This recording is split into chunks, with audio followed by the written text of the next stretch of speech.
Ang Pagong at ang Kuneho. Isang hapon, nagkita si Pagong at si Kuneho sa daan. Biniro ni Kuneho si Pagong sa kanyang maliit na paa na naging dahilan kung bakit napakabagal niyang maglakad. Nainsulto si Pagong sa mga biro ni Kuneho. Sa kagustuhan ni Pagong na patunayang mali si Kuneho sa kanyang mga paratang, hinamon niya si Kuneho at nagsabi, "Kung gusto mong subukin ang aking kakayahan, bakit hindi natin daanin sa paligsahan? Maaaring mabilis ka, subalit malakas naman ang aking resistensya." Ang hamon ni Pagong. "Anong paligsahan ang nais mo?" tanong ni Kuneho. "Kung gusto mo ay unahan na lang tayong makarating sa tuktok ng ikatlong mundo," sagot ni Pagong. Nag-alak si Kuneho sa hamon ni Pagong.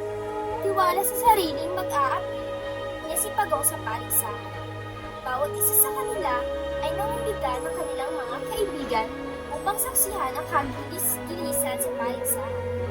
Kinabukasan, umagang-umaga, marami ang nagsidalo.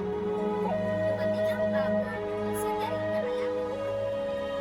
Ang palaka, manok, aso, pusa, at marami pang iba. Hindi kamayaw-mayaw ang mga hayop na kasiyahan. Noon lang nila napanood ng ganong klaseng labanan. Ang unggoy ang nagbigay hudyat ng pasimula sa paligsahan. Ang pasimula pa lang ay naiwan ng makalayo si Pagong. Halos hindi na makita ni Kuneho sa pagpapakain sa karayuan ng kanyang narating ang Kuneho at ang ikatlong mundo. Hindi na niya matanaw si Pagong. Mabuti pa ay mamahinga muna ako. Malayo pa naman si Pagong. Napakalayo ng agwat nilang dalawa. Ang sabi ni Kuneho sa kanyang sarili, naupo si Kuneho sa ilalim ng isang puno. Nang dahil sa kagubatan, hindi niya namalayang siya ay naipit. Samantala si Pagong ay nakarating na sa tuktok ng ikalawang bundok nang nagtatanghali. Inabutan niya siya ni Kuneho ng hihilig. Hinding na himbing si Kuneho.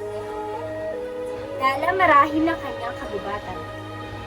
Magdadapit hapon na nang matanaw ni Pagong ang tuktok na ikatlong bundok. Malapit na siya.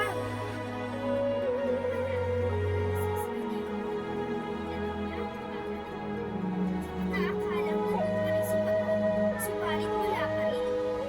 Sinimulan niya muling tumakbo. Takbong walang pahinga. Laking gulat niya nang abutan siya si Pagong.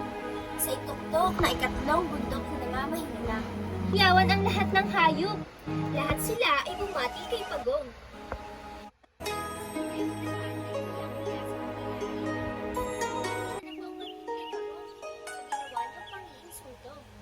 Simula noon ay naging halimbawa na ng mga hayop na hindi dapat maliitin ang kanilang kapwa.